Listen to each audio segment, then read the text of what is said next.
of a camper van or a motorhome, or even using your car, actually, get one of these little couches. We got it for about 20 odd quid. I think they're about 30 or 40 quid anyway. But anyway, they're really good at getting all the condensation off the window. Really good. Battery, and they usually last for a weekend on a fully charge. One little tip though, when you get home, make sure it's on charge all the time, because we had the other Karcher and it wasn't that old, and we forgot to charge it up and the battery was ruined. So, and with these things I don't think you can take the battery out anyway, I think they're sealed in. So we ended up getting a little tiny one. It was an offer at the time for 25 quid, so worthwhile considering.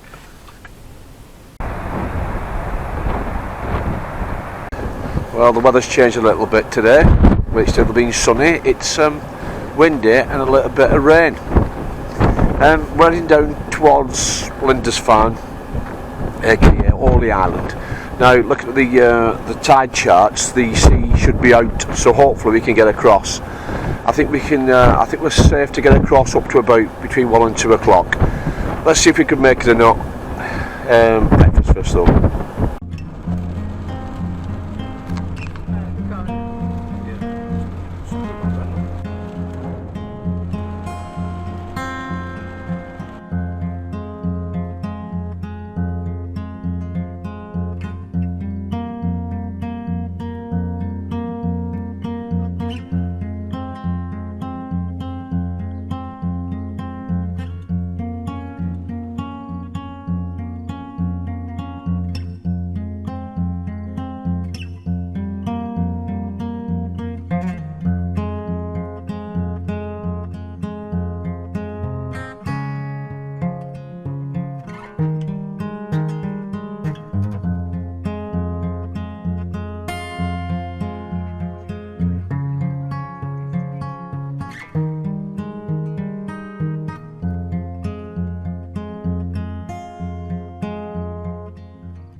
Right, we're on Lindisfarne, so we've got approximately just over 2 hours before the, well, a bit more than 2 hours before the tide starts to come in, and that's quite a long drive. It's about 4 miles, I think, from the mainland, so we need to get our boots on when we start to walk around this island.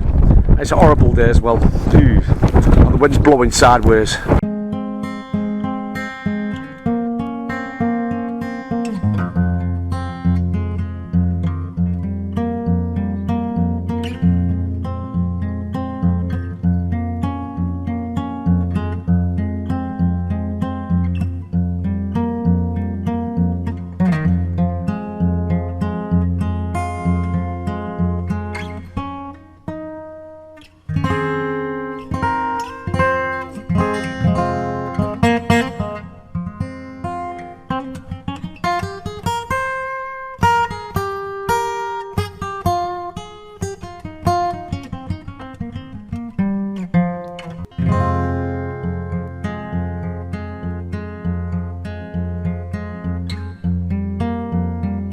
Not sure you can hear me now, but Lindisfarne is part of the National Trust. Or what the castle is. The castle's shut until this Sunday, Easter Sunday.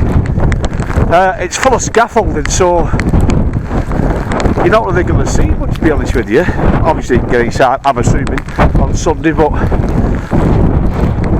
anyway, I thought we'd walk near the bottom of it, or not far off anyway, and have a look at it from a shorter distance than the entrance point.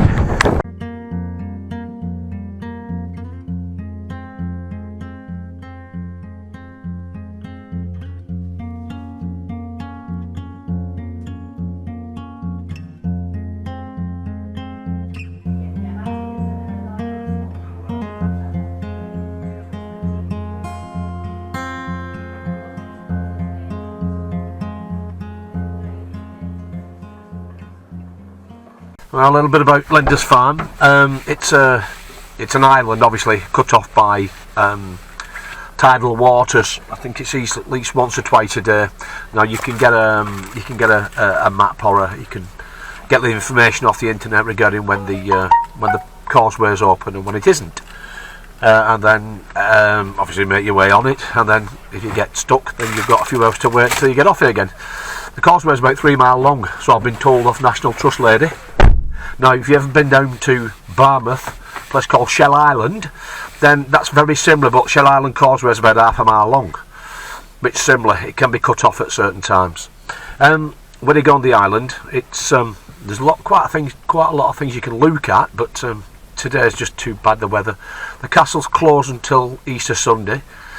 It's been renovated for the past year and a half, I think they said, and an extra 20 weeks because they found nesting barn owls, I think she said, so that took longer. A lot of scaffolding around there anyway. If you're a National Trust member, it's free. If it's not, then there's signs everywhere to tell you how much it is to get in.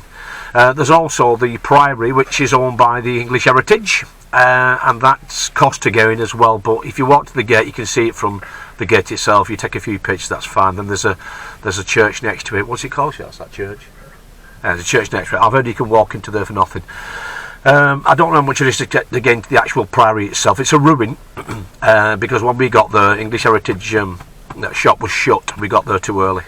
So, but the thing is it's probably very nice to walk around here if it's nice weather, but it's been really bad today. And there's loads of cafes and there's loads of pubs as well. That's as much I can tell you, really. A little bit more information I forgot to mention is that the car park isn't free.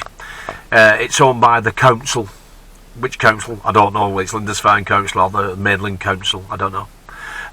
For 3 hour stays, £2.70 at the present time, which is March 2018. So if you're National Trust member, you still have to pay. If you're English Heritage member, you still have to pay. I think you can pay a little bit more to stay. Sorry, a bit longer, but I'm not sure. I've not really noticed it. I was going to stay 3 hours anyway, just so we can catch before the tide comes in.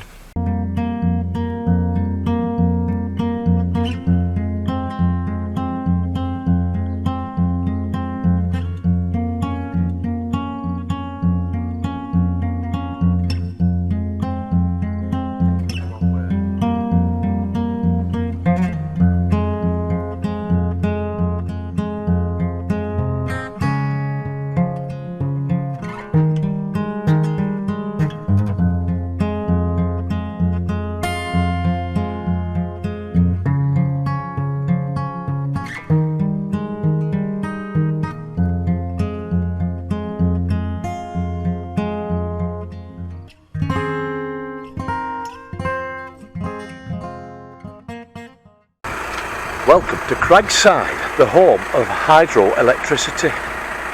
It's the home of William Armstrong, the inventor of hydroelectricity power.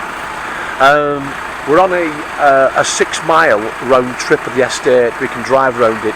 It's a one-way road, and we're on a car park called Dunkirk Car Park at the moment. It's part of the National Trust, and I've looked how much it costs to get in, and to get in, an individual price to get in, an adult, is £18, which is a lot of money really for one estate, but so it's worthwhile joining the National Trust. At least you're going to pay, I think, for both me and Sharon and the grandkids is about just over £100, and we definitely get our money back every year, but it's worthwhile considering. And the beautiful thing of this is the money goes to restoration of our national homes and parklands and stuff like that. Really, really nice.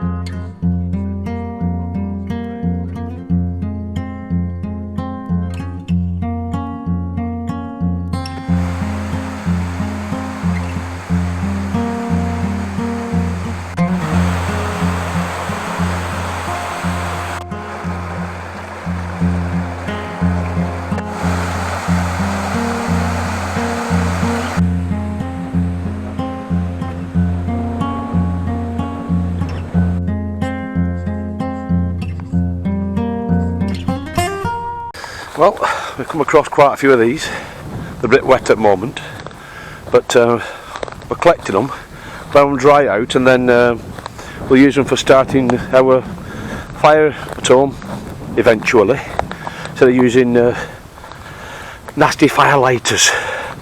I show you something that's more natural.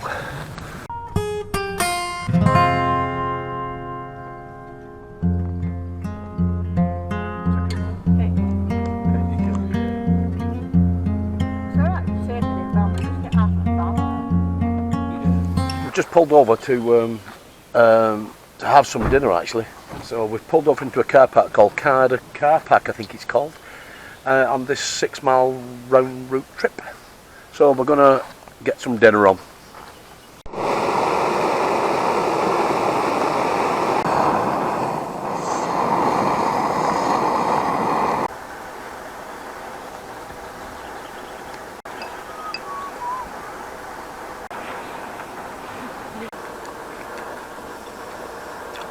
Delicious.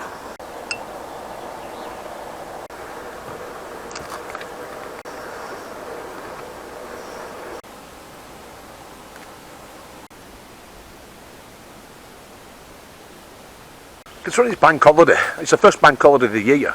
It's very quiet indeed. Mind you, the estate's really big.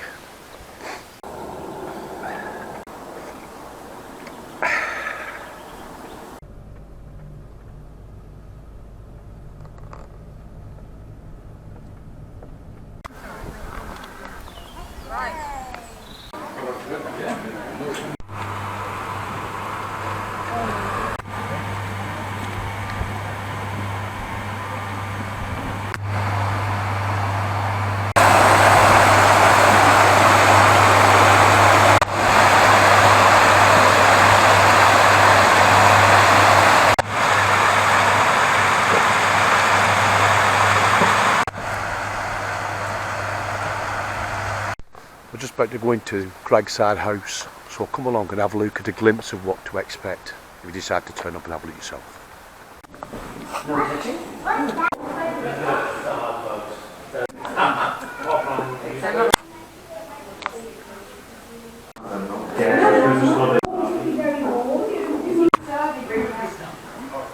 Oh yeah, what is it?